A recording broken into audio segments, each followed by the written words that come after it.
Well, it looks like airlines are going to be a huge problem this week, as my flights were both canceled both times, so I will be forced to drive home. But not to worry, we will have some videos out for you guys just till I get back. So for the remainder of this week, up until Friday, I will be doing individual episodes where I'll be able to do and talk about one topic in its entirety and give you as much detail as you want. And the first one up for the week is the Samsung Galaxy S22 lineup. Now, in particular, we're going to focus on the Ultra phone because I am here to make the bold claim that I am afraid that this device may not sell. And I say that with utter confidence and a little bit of scared in me, a lot feeling of scared. And I'll explain why, but first, let's cue that intro.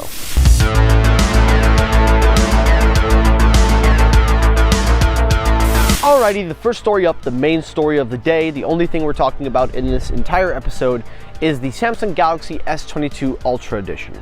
Now, as you know, Samsung for a while has been making these Ultra Editions more complex, to say the very least.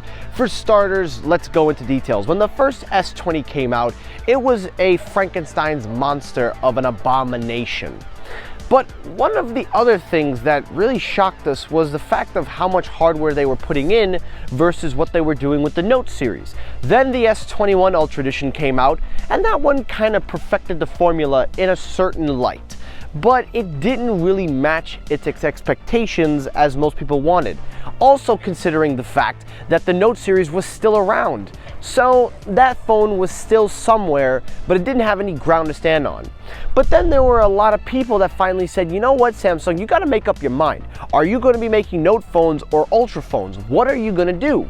And it seems like this year's Ultra Edition is basically going to be what everybody wanted it to be. Basically the Note in its form, but with Ultra specs. And that's exactly what Samsung did. They've made it clear that they are going to limit. They're not going to make any more Note phones. They're not going to do it anymore. And instead, they're going to focus only on the Ultras as the premium version, and then the foldables in the fall. And as we've seen by so many of these reports, we've seen that the Ultra is poised to be the Note reincarnated, but with the Ultra hardwares intact. But I'm here to tell you guys that I am a little worried that this phone may not sell. And I'm going to tell you my reasons why, and some of you will like it, some of you may not. And if you're an Ultra fan yourself, then you have nothing to worry about, as you will be buying this phone, so this video is not for you. But this video is to the mass audience that watch and to the people that talk. Mostly talkers. You see, everybody likes to talk a big game, but when it comes to laying down the cash, they don't like to do that. They let their mouths speak, but their wallets don't do the talking for them. And that's one of my biggest complaints as to why I'm worried it's going to fail. I am afraid that nobody is going to buy this phone. Now, that's a very easy statement that everyone says, but let me give you my evidence. Number one, I am going to say that I'm afraid that all these Samsung fans that really want this device aren't going to fork up $1,300, $1,400. I don't believe that in my wildest mind. Now, for those of you that already are planning on getting it, this is not for you. I've already made it clear, so I'm not talking to you. But to those of you who are the people that are clamoring for all these changes, the clamoring for everything to happen, if this phone comes out and you're not happy with the price point, just remember, this is everything that you asked for. Now you got to speak it up and you got to prove it.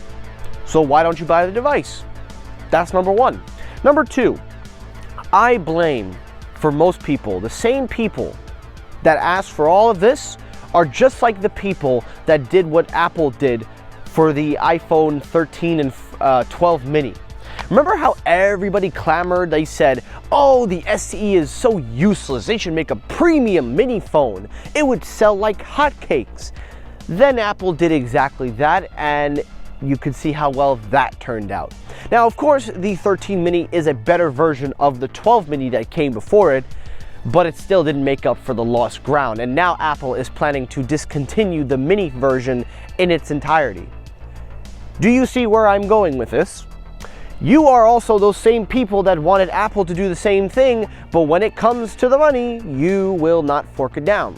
But those are my first two complaints. But one of my other reasons that I'm worried that this phone may not sell is not because of the price and not because of the people, But because of what's going on in our world today, now as you know, there have been updates to the reports that the pre-orders are getting pushed back to late February, and a lot of people also are saying that there are going to be limited models of this phone. So there is a chance that sales are going to hurt this. Now, does that mean Samsung's going to discontinue the Ultra series? Absolutely not. But this is the phone that everybody has quote unquote wanted to see be made. So if you really want this phone to succeed, if you really want this phone to do well, if you were one of those people that ran your mouths all the time for the last year, then you got to prove it by taking out your wallet, flash up 1400 and take the phone, because you're the one that called for the change. So I don't see why you shouldn't be the one picking up the phone. Am I wrong? Probably. But overall, I am confident though that this phone will do what everybody wanted it to be in the first place. I do think that it will make up the lost ground. I absolutely believe that we will see a new version of this phone, and I hope to God that it sells well. I really hope so.